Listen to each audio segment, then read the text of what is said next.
اللہ تبارک و تعالیٰ نا اپنے بندوں سے بڑی محبت فرماتا ہے، اور رب کریم تو ساری مخلوق سے ہی بڑا پیار کرتا ہے، لیکن اگر کوئی بندہ نیک بھی ہو، صالح بھی ہو، پرہیزگار بھی ہو، پھر تو وہ اللہ کا محبوب بن جاتا ہے۔ اور رب کریم کی یہ بھی منشا ہے، اللہ تعالیٰ کی یہ بھی رضا ہے کہ جس سے اللہ محبت کرتا ہے نا، اس سے لوگ بھی محبت کریں۔ قرآن مجید میں اللہ کریم نے فرمایا ان الذین آمنوا وعملوا الصالحات سیجعل لهم الرحمن ودا، بے شک جو لوگ ایمان لانے کے بعد نیک اعمال کریں، رحمان لوگوں کے دلوں میں ان کی محبت پیدا فرما دے گا۔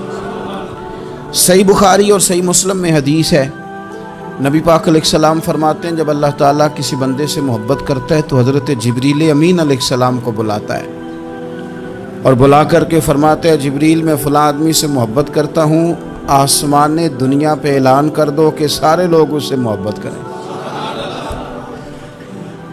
اور پھر فرماتے ہیں کہ اے جبریل امین علیہ السلام آپ دنیا میں لوگوں کے دلوں میں یہ بات ڈال دیں کہ اللہ فلاں آدمی سے پیار کرتا ہے، لہذا سارے اس سے محبت کرو۔ صالحین کا پیار دین کا بہت بڑا حسن ہے۔ بخاری میں، مسلم میں، کتب احادیث میں ایک پورا باب ہے کہ کسی سے محبت کرو تو اللہ کی رضا کے لیے، اور کسی سے بغض رکھو تو اللہ کی رضا، پورا باب ہے، ایک دو حدیث نہیں۔ حضور نے فرمایا جس سے تم محبت کرو نا اللہ کی رضا کے لیے، اسے بتاؤ بھی کہ مجھے آپ سے محبت ہے، اسے بتاؤ بھی تاکہ وہ بھی آپ کے لیے اچھے جذبہ۔ محبت جو ہوتی ہے یہ اظہار کی محتاج تو نہیں ہوتی، لیکن محبت میں اظہار ضرور ہوتا ہے، محتاج تو نہیں، لیکن ہر چیز دل میں رکھنے کی نہیں ہوتی، کچھ زبان سے کہنے کی بھی ہوتی ہے، کچھ کہنے کی چیزیں بھی ہوتی ہیں، اور وہ کہہ بھی دینی چاہیے، لیکن اتنی ہی کہنی چاہیے جتنی ضرورت ہو، 2 4 5 قدم آگے بڑھ کے نہیں، اس میں بھی تکلف آ جاتا ہے، تصنع آ جاتی ہے، بناوٹ آ جاتی ہے۔ فرمایا حضور مجھے اللہ کی قسم مجھے آپ سے پیار ہے، تو حضرت معاذ بن جبل مسکرائے اور مسکرا کے فرمانے لگے کیا کہا تم نے؟ کہا حضور اللہ کی قسم آپ سے پیار ہے۔ فرمایا پھر سوچ کے کہیے۔ کہا اللہ کی قسم آپ سے پیار ہے۔ فرماتے انہوں نے نا میرا کپڑا پکڑ کے مجھے کھینچا اور قریب کر کے کہنے لگے سن، پھر میں نے نبی پاک سے سنا ہے جو 2 بندے رب کی رضا کے لیے آپس میں محبت کریں، اللہ کی محبت ان کے لیے واجب ہو جاتی ہے، پھر اللہ ان سے پیار کرتا ہے اگر وہ اللہ کی رضا کے لیے محبت کریں۔ ہماری محبتوں میں نا دنیاوی اغراض بڑھیں، اوئے ہوئے، ہر دعوت صرف اسی لیے ہوتی ہے کہ وہ بندہ بلاؤ جو میرے کام آئے گا، ہر تحفہ اس لیے آگے کی طرف روانہ کیا جاتا ہے کہ اس شخص کو بلاؤ جو کل میرے کام آئے گا۔ عزیز بھائی، اللہ کے نیک بندے سے اللہ کا بندہ سمجھ کے پیار کریں، اور اللہ کا نیک بندہ سمجھ کے اس کے ساتھ فوٹو آنا ضروری نہیں، اس کے ساتھ پیار ہونا ضروری ہے۔ اور اگر محبت اخلاص والی ہو، پیار والی ہو، عقیدت والی ہو، تو حضرت ابو ذر غفاری نے تو کہا تھا یا رسول اللہ اگر بندہ کسی نیک بندے سے پیار کرے، نہ اس سے مل سکے، نہ اس طرح کے کام کر سکے، پھر بھی کوئی نتیجہ نکلے گا، تو حضور نے فرمایا پیار خالص کرے، اللہ قیامت کے دن دونوں کو جمع فرما دے گا۔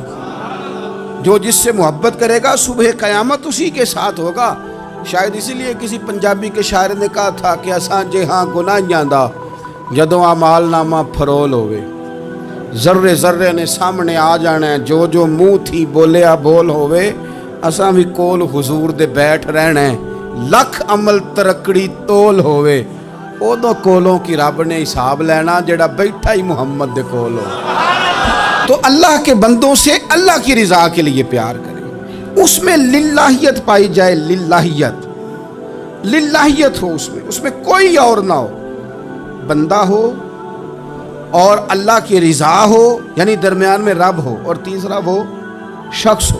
رضا الہی جب مقصود ہو پھر شکوے بھی پیدا نہیں ہوتے، پھر شکایتیں بھی پیدا نہیں ہوتی، پھر اپنی مرضی کے بندہ جملے بھی نہیں بیان کرتا، پھر کسی جگہ کوئی تکلف بھی اس میں نہیں پایا جاتا۔ تو خالصتاً لوجہ اللہ تعالی آپ اللہ کے بندوں سے محبت کریں، اور خاص ان کے لیے جذبات پیدا کریں، آپ کی طبیعت میں خاص جذبہ ہو، خاص شوق ہو، کسی پراپوگیٹ کرنے والے کے کسی پراپوگنڈے کا شکار نہ ہو۔ آپ کی طبیعت ہو، تبھی ملان ہو، ذوق ہو۔ حضرت حرم بن حیان تابعی ہیں، فرماتے ہیں جب میں نے یہ حدیث سنی نا کہ نبی پاک علیہ السلام نے فرمایا ہے کہ حضرت اویس کرنی ان کی دعا کی برکت سے اللہ میری امت کے لوگوں کی بخشش کرے گا، اور جب میں نے یہ سنا کہ حضرت مولا علی جیسے لوگ، حضرت عمر فاروق جیسے لوگوں کو جبہ دے کے بھیجا گیا ہے، اور حضور نے بھیج کے کہا ہے کہ اویس سے کہنا میری امت کے لیے دعا کرے، تو فرماتے ہیں میرے سینے میں لو لگ گئی کہ میں حضرت اویس کرنی سے ملوں، میری طبیعت لگ گئی، میرا شوق آ گیا کہ میں خواجہ اویس کرنی رضی اللہ تعالیٰ عنہ سے ملوں۔ میں نکل پڑا، اللہ کے بندے کے لیے نکلا۔ حضرت حرم بن حیان کہتے ہیں، اس کو ابن الجوزی نے بھی لکھا ہے، داتا گنج بخش علی اجویری نے بھی لکھا ہے، کہتے ہیں میں ڈھونڈنے لگا حضرت اویس کرنی کو، بڑے شہروں میں گیا پر وہ ملے نہیں۔ داتا صاحب کہتے ہیں وہ حال والے آدمی تھے، ان پر بھی حال تاری رہتا تھا، اسی کسے دے کچھ نہیں جے لگ دے تے نہ کوئی ساڈا دردی، وہ بھی اپنی کیفیت میں رہتے تھے۔ داتا صاحب نے لکھا ہے جب دنیا ہستی تھی تو حضرت اویس کرنی رویا کرتے تھے، جب لوگ روتے تھے تو وہ ہنستے تھے، وہ سادہ غذا کھاتے تھے، کسی سے کوئی لین دین نہیں، اپنے طرز کلام، اپنی زندگی۔ یہ لوگ بھی بڑے شاندار ہوتے ہیں، فرماتے ہیں کہ وہ اپنے حال میں رہتے تھے۔ حضرت حرم بن حیان کہتے ہیں میں نے بڑی جگہ ڈھونڈا، پر میں جہاں جاتا لوگ کہتے ہاں گندمی رنگ والے، ہاں جن کے چہرے پر کچھ برس کے داغ ہیں، وہ جن کا چہرہ اور وجود بڑا روب والا، وہ اویس کرنی۔ کہتے ہیں میں ڈھونڈتا ڈھونڈتا جس شہر میں جاتا لوگ کہتے وہ آئے تھے پر چلے گئے۔ وہ کسی نے کہا تھا نا اویسیوں میں بیٹھ جا، بلالیوں میں بیٹھ جا، صفیں تو سب بچھی ہیں تو عشق والیوں میں بیٹھ جا۔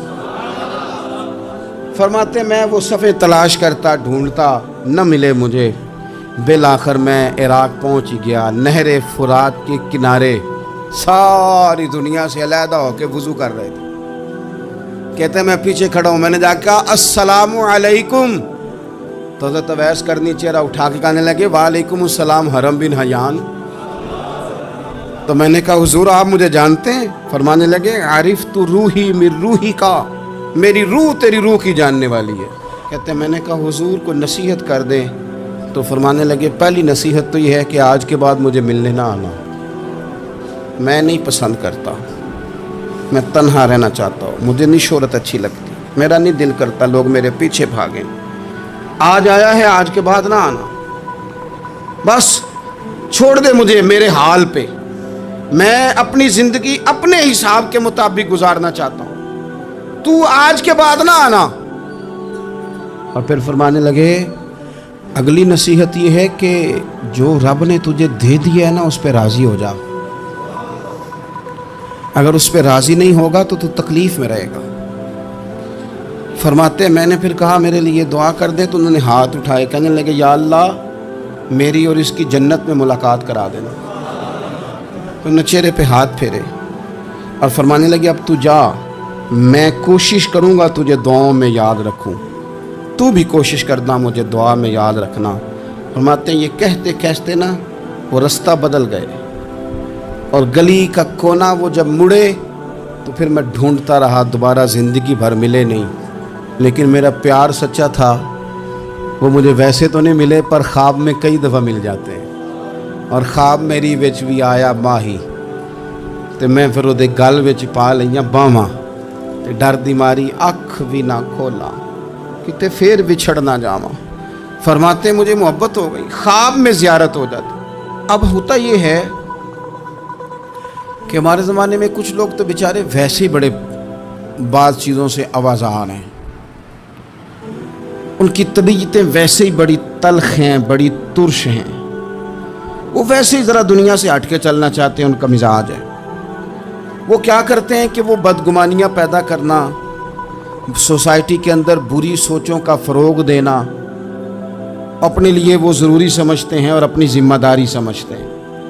میں اکثر یہ مثال دیا کرتا ہوں کہ محبت بھی اگر ہم پیدا کرنا چاہیں تو پیدا ہو سکتی ہے، اور کسی کی عداوت پیدا کرنا چاہیں تو وہ کام بھی ہو جاتا ہے۔ بہو جانا چاہ رہی تھی میکے، اس نے اپنے شوہر سے یا اپنی ساس سے کہا کہ مجھے گھر جانا ہے. تو اب ایک پہلو تو یہ ہے کہ وہ شام کو بیٹا گھر آیا تو اماں کہتی ہے کہ پتر دیکھ، بیٹا نہیں چاہ رہا تھا کہ وہ جائے.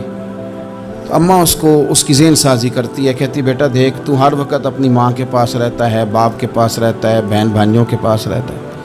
تو بیچاری اگر 6 ماہ کے بعد 3 ماہ کے بعد تقاضا کرتی ہے تو اس کا بھی تو دل کرتا ہے نا اپنے ماں باپ سے ملنے. اب بچہ نرم ہوتا ہے، وہ شوق سے گاڑی نکالتا ہے، شوق سے چھوڑنے جاتا ہے، اس کے دل میں محبت فروغ پکڑ گئی. ایک پہلو یہ ہے کہ اس نے مطالبہ کیا بہو نے کہ مجھے جانا ہے میکے. تو ساس صاحبہ نے شام کو اپنے بیٹے سے کہا کہ کوئی طریقہ تو نہیں نا روز جانے کا. اور جب یہ وہاں سے ہو کے آتی ہے تو اس کا لہجہ ٹھیک نہیں رہتا، پھر یہ اس کو غلط مشورے ملتے ہیں. تو پہلے تو وہ صاحب ویسے لڑائی شروع کر دیں گے کہ جانا ہی نہیں، اور جب بات بڑھے گی تو وہ جائیں گے تو ساتھ یہ کہیں گے کہ جاؤں گا ضرور پر دروازے پہ چھوڑ کے آ جاؤں گا، میں نے اندر کیوں کہ یہ بھی کسی نے پیچھے سے اس کو بھرا ہے. آپ کسی بندے کے بارے میں بھی، کسی کے بارے میں، ہمارے تمام جگہوں پہ اسی طرح ہی ہوتا ہے. دوستوں کی محفل ہو، تنظیمیں ہوں، ہمارے دفاتر ہوں، سب جگہ کچھ لوگ باقاعدہ کام کرتے ہیں نفرتیں بھرنے کا. او فلانا تم نے دیکھا کیا کر رہا تھا، ذہن بناتے ہیں، بندہ اس سے الرجی کھانے لگتا ہے، نفرت کرتا ہے. کچھ ذہن بناتے ہیں یار کتنا بھلا آدمی ہے، دیکھو کتنے وقت پہ آتا ہے بیچارہ، گھر میں اس کے کوئی اور ہے بھی نہیں پھر بھی چھٹی نہیں کرتا، وقت پہ آتا ہے. تو یہ ذہن سازی نفرتوں کے بھی لوگ کرتے ہیں، محبتوں کی بھی. ایک مثال اور دے دو چھوٹی سی. ایک مکھی وہ ہے کہ آپ کا پورا وجود موجود ہے پر وہ وہاں بیٹھے گی جہاں پیپ ہے جسم میں، باقی کسی جگہ نہیں بیٹھ. اس کا مزاج ہے غلاظت والی جگہ پہ بیٹھ، مزاج ہے، اس نے ڈھونڈ کے ہی کسی غلط بات پہ ساتھ ہی غلط طبیعت ہے اس کی. مانتے نہیں بہت سارے لوگ پر غیبت کے قائل ہوتے ہیں. ذہن میں فطور ہوتا ہے، بیٹھنا ہی غلط جگہ پہ، حالانکہ باقی سارا جسم موجود ہے. پیپ والی جگہ پہ، ریشے والی جگہ پہ، زخم والی جگہ پہ بیٹھنا ہے، اور وہاں سے اٹھ کے جب کہیں اور بیٹھنا ہے تو وہاں بیماری پھیلانی. ایک مکھی وہ بھی ہے جو ڈھونڈتی ہے سارا زمانہ پر بیٹھتی پھول پہ ہے، اور جب وہ پھول پر بیٹھ کر اپنے گھونسلے میں جا کے بیٹھتی ہے تو پتہ ہے وہاں کیا پیدا ہوتا ہے؟ شہد پیدا ہوتا ہے، اور شہد وہ ہے جو شفا دیتا ہے. آج کچھ لوگوں نے پراپوگیٹ کر دی چیزیں.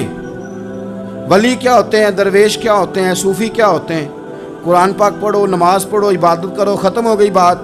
او خدا کے بندو سمجھو، یہ ولی تھے جن کو صحابہ کہا جاتا ہے، ولی ہی تھے جن کو اہل بیت کہا جاتا ہے. قرآن پاک کے دفاع کے لیے، احادیث کی حرمت کے لیے، دین کی تبلیغ کے لیے جو میدانوں میں نکلا کرتے تھے انہیں ولی کہا جاتا تھا. ولی کا معنی اللہ کا دوست، ان سے پیار کرنا، ان کے لیے اپنے دل میں جذبات رکھنا. بخاری مسلم میں حدیث ہے، نبی پاک علیہ السلام نے فرمایا جو دو لوگ رب کی رضا کے لیے آپس میں پیار کریں، جو اللہ کی رضا کے لیے آپس میں پیار کریں، اللہ ان دونوں سے محبت فرماتا ہے. آپ غور کریں، اللہ کے نیک بندوں کا پیار. سال داتا گنج بخش علی حجویری رحمت اللہ علیہ نے کشف المعجوب شریف میں لکھا ہے خواجہ حسن بصری کا قول. خواجہ حسن بصری تابعی ہیں، حضرت مولا علی شیر خدا کرم اللہ تعالی وجہہ الکریم کے شاگرد ہیں، فیض یاب ہونے والے ہیں صحابہ سے، بڑی باریک بات کرتے ہیں. فرماتے ہیں برے لوگوں کی صحبت میں نہ بیٹھنا، برے لوگوں کی باتیں نہ سننا. اگر تم برے لوگوں کی صحبت میں بیٹھو گے، برے لوگوں کی باتیں سنو گے تو وہ تمہیں اچھے لوگوں سے بدگمان کر دیں گے. تمہاری فکر میں، تمہارے ذہن میں وہ اچھے لوگوں کے خلاف چیزیں بھر دیں گے. برے لوگوں کی صحبت اچھے لوگوں سے بندے کو دور کر دیتی ہے. تو بھائی اچھے لوگوں کی صحبت میں آئیں گے آپ تو اچھے لوگوں کے بارے میں آپ کی ذہن سازی ہوگی. اللہ کے نیک بندوں سے پیار کریں، ان کے ساتھ محبت کریں، ان کے لیے اپنے دل کے اندر اچھے جذبات. یہ ہمارے پاس ہیں داتا علی حجویری، ان کے مزار شریف پہ حاضری دیں. دیکھیں غلط کام جہاں ہوتا ہو غلط کام کو روکا جاتا ہے، اصل چیز کو بدل نہیں دیا جاتا. داتا صاحب محسن ہیں اس امت کے، اور ڈاکٹر اقبال نے کہا سید ہجویر مخدوم امم، داتا صاحب تو وہ ہیں کہ امت ساری کے مخدوم ہیں، ساری امت کو ان کی خدمت کرنی چاہیے۔ داتا صاحب رحمۃ اللہ تعالیٰ علیہ کی کشف المحجوب آپ پڑھیں تو سطر سطر روشنی، جگہ جگہ آپ کے لیے خیر، تعلیمات۔ داتا صاحب نے دین کا کام کیا، ڈیوٹی کی۔ عرس شریف پہ تو میں بھی نہیں جا پاتا، رش بڑا ہوتا ہے، خرافات بھی بعض جگہ پہ بڑی ہوتی ہیں، بعض ایسے کام ہوتے ہیں جو قطعاً نہیں ہونے چاہیے اور ان کی ہر فورم پہ مذمت ہونی چاہیے، پر ہمیں داتا صاحب کی حاضری تو نہیں نہ چھوڑنی چاہیے۔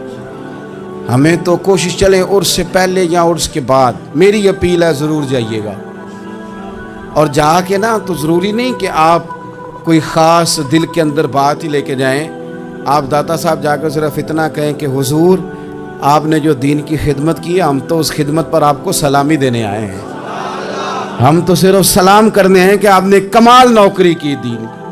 اپنے بزرگوں کے ساتھ اپنی عقیدت، اپنی ارادت، اپنی محبت، اپنا پیار مضبوط کریں، ان کے لیے اپنے دلوں کے اندر خیر کے جذبات ہمیشہ رکھیں۔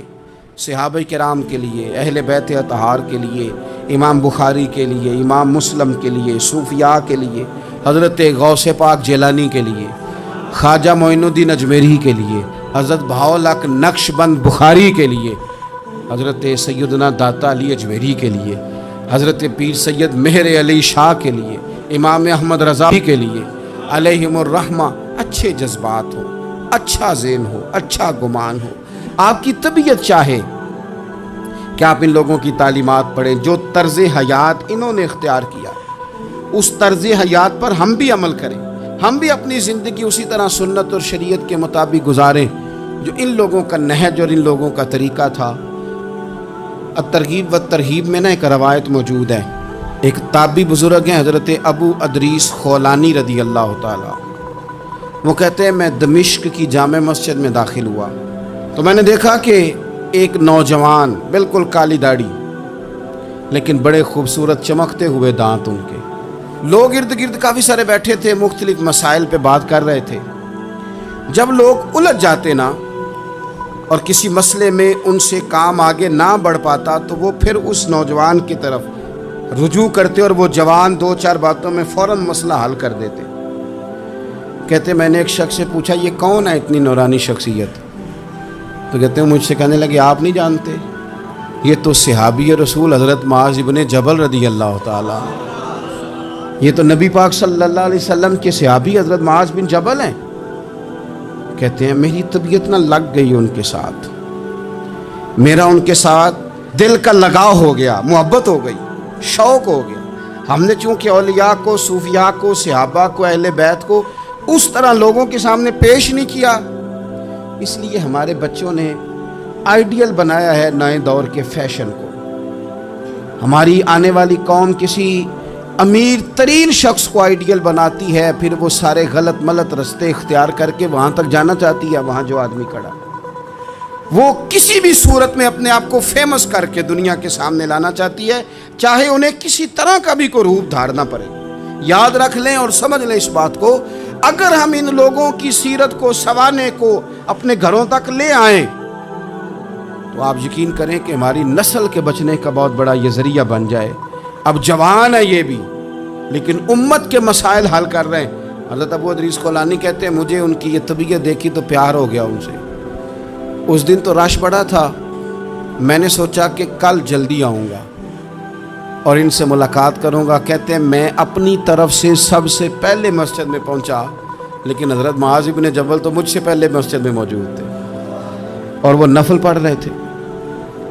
فرماتے ہیں جب وہ فارغ ہوئے تو میں ان کے قریب گیا اور میں نے جا کے کہا حضور مجھے اللہ کی قسم ہو مجھے آپ سے محبت ہو گئی ہے، اللہ کی رضا کے لیے آپ مجھے اچھے لگتے ہیں۔ اچھے لوگوں سے پیار کریں، اچھے لوگوں کی طرز اختیار کریں، ذہن کو جتنا مثبت کر سکتے ہیں، جتنا منفی خیالات سے دور کر سکتے ہیں اتنا کریں۔